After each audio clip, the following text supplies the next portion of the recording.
Tesla was facing production challenges, SpaceX was dealing with regulatory issues, and my personal life felt like a constant stream of decisions and obligations. My brain felt like a computer with too many programs running slow, overheated, and prone to crashes. I had tried everything to clear my mental fog: more sleep, better nutrition, meditation apps, productivity systems, even expensive nootropics. Nothing worked.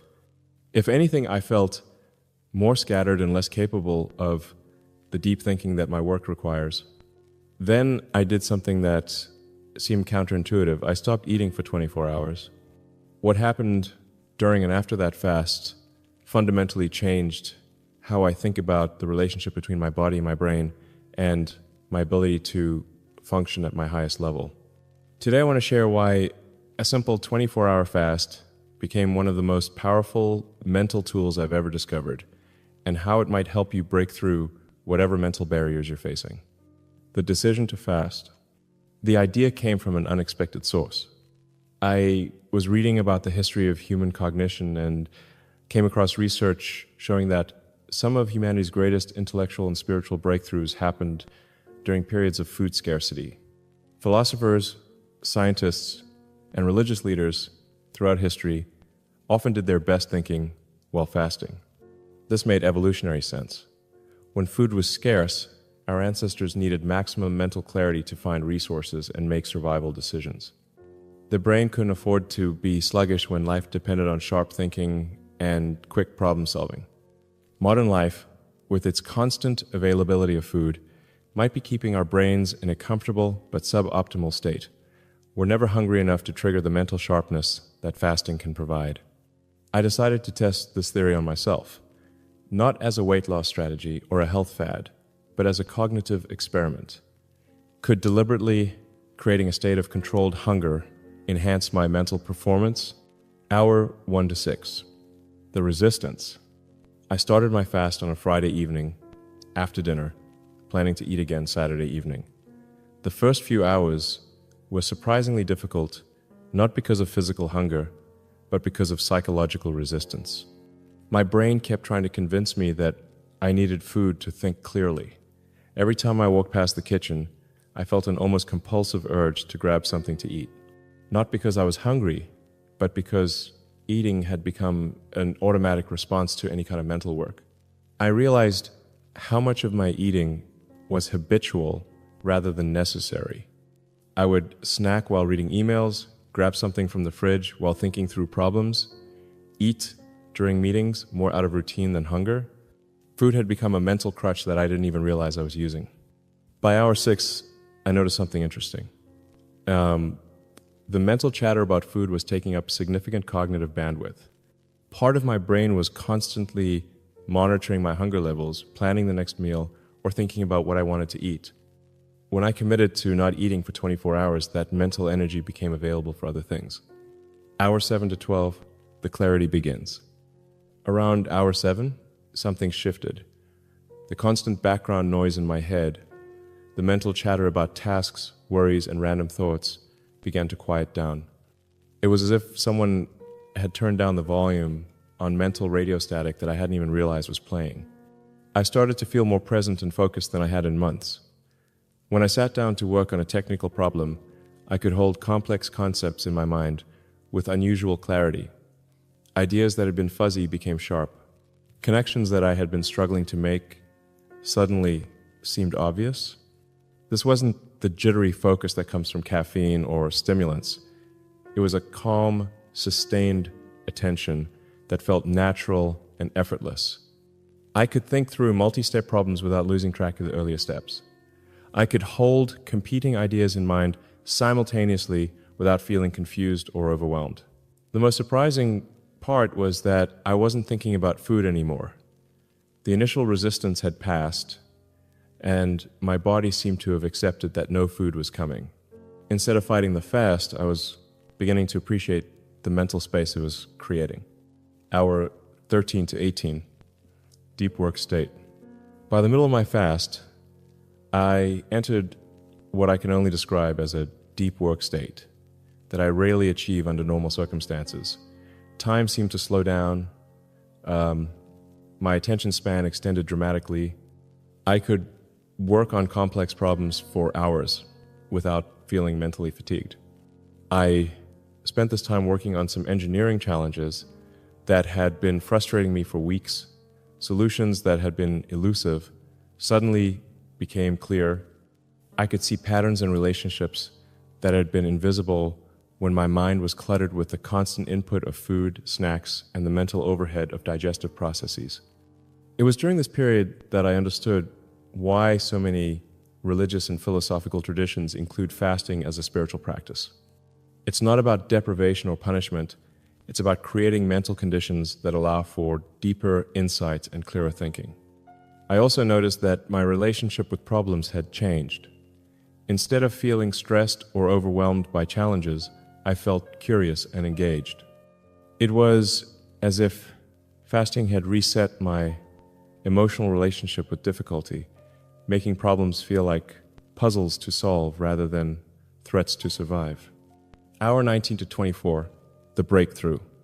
The final hours of my fast were when I experienced what I can only call a cognitive breakthrough. I was working on a design problem that had been blocking progress on one of our projects for months. The solution required integrating insights from materials science, manufacturing processes, and cost optimization, 3 areas that rarely align neatly. In my fasted state, I could hold all 3 domains in my mind simultaneously and see how they could work together. The solution wasn't just technically elegant, it was obvious. I couldn't understand why it had taken me so long to see it under normal circumstances. This wasn't a mystical experience or a moment of divine inspiration.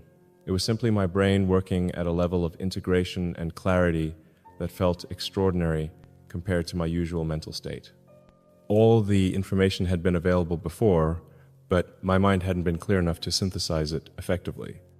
I realized that much of what I had attributed to creative blocks or difficult problems was actually mental clutter preventing me from seeing solutions that were already available. Breaking the fast, the contrast.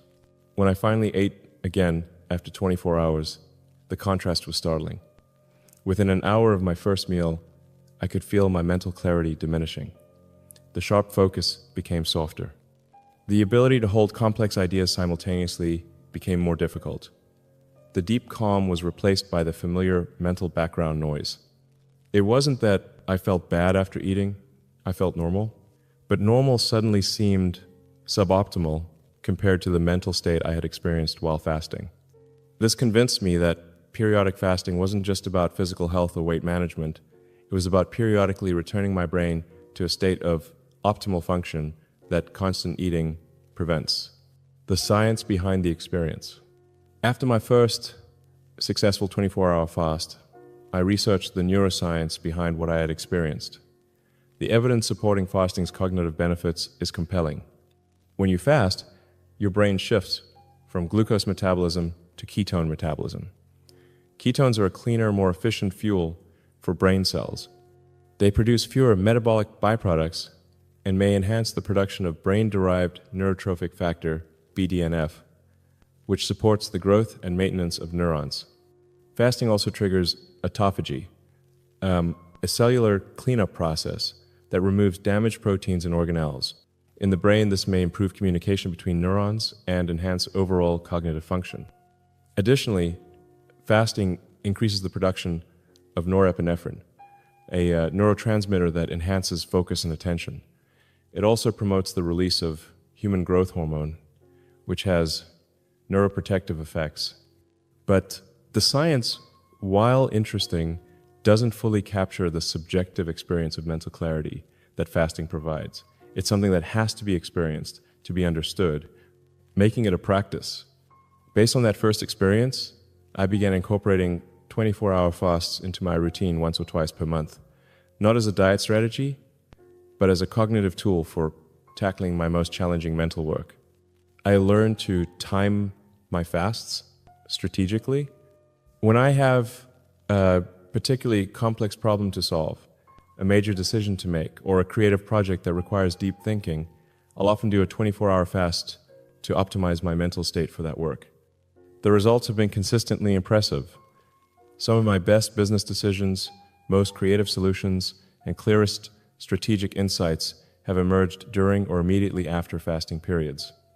I've also noticed that regular fasting has improved my baseline cognitive function. Even when I'm not fasting, my ability to focus, think clearly, and solve complex problems seems enhanced compared to before I started this practice. The spiritual dimension. What surprised me most about fasting was discovering its spiritual dimension. Even though I initially approached it as a cognitive experiment, I found that fasting naturally led to deeper reflection and a sense of connection to something larger than my immediate concerns. When you're not constantly feeding your body, you become more aware of feeding your soul. The time normally spent thinking about food, preparing meals, and eating becomes available for contemplation, prayer, and spiritual reflection. Many of my most meaningful prayers and deepest spiritual insights have occurred during fasting periods. There's something about the combination of mental clarity and physical emptiness that creates space for transcendent experiences. This has helped me understand why virtually every major religious tradition includes fasting as a spiritual practice. It's not just about discipline or sacrifice, it's about creating conditions that facilitate spiritual awareness and connection with the divine. Practical guidelines.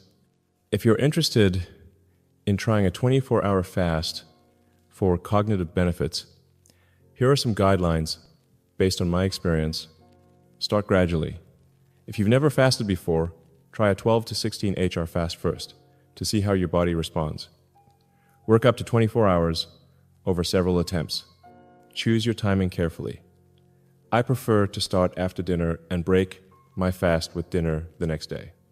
This means sleeping through the most challenging hours and having a clear endpoint. Stay hydrated. I drink water, black coffee, and plain tea during fasts. Dehydration will sabotage any cognitive benefits. Plan meaningful work. Don't waste the mental clarity that fasting provides on trivial tasks. Save your most challenging problems for the peak hours of your fast. Listen to your body. If you feel genuinely unwell, break the fast. This should feel challenging, but not dangerous. Consider the social dimension. Fasting can be difficult if you're surrounded by people eating. I often plan my fasts for days when I can work alone. The broader implications. My experience with fasting has changed how I think about the relationship between physical practices and mental performance. We often try to optimize our minds through purely mental techniques, meditation, learning strategies, or productivity systems. But the brain is a physical organ, and its performance is intimately connected to the state of the body. Sometimes the most powerful way to change your thinking is to change your physical state. Fasting is just one example of this principle. Other physical practices that can enhance cognitive function include exercise, cold exposure, specific breathing techniques, and various forms of deliberate discomfort. The modern world has made life extraordinarily comfortable, but comfort isn't always optimal for human performance. Our brains and bodies evolved under conditions of periodic stress and scarcity. Occasionally, recreating those conditions might help us access capabilities that comfort doesn't allow. The 24-hour reset. I now think of a 24-hour fast as a reset button for my brain. Just as we periodically restart our computers to clear memory and improve performance, fasting clears mental clutter and restores cognitive function to optimal levels. This isn't about forcing yourself to suffer or proving your discipline. It's about using a simple, natural practice to access mental states that can dramatically improve your thinking, creativity, and problem-solving abilities.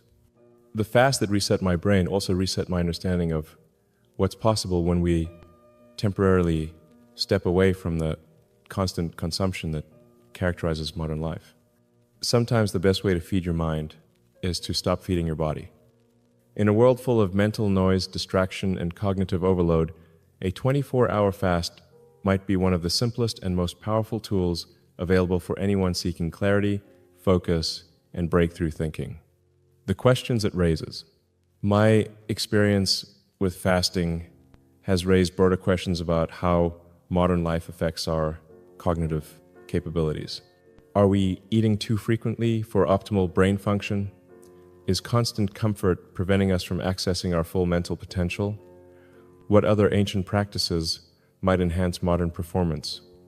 I don't have definitive answers to these questions, but I found value in experimenting with practices that temporarily remove modern conveniences to see what capabilities emerge. The 24-hour fast that reset my brain has become one of my most valuable tools for high-level thinking and decision-making. It costs nothing, requires no equipment, and can be done anywhere. But it provides access to mental states that no technology or supplement has been able to replicate. If you're struggling with mental fog, creative blocks, or the feeling that your brain isn't working at its full capacity, consider the possibility that the solution isn't adding something to your routine. It might be temporarily taking something away. Share this with someone who might benefit from a mental reset. Subscribe if these conversations help you think differently about optimizing human performance. And remember, sometimes the most powerful interventions are the simple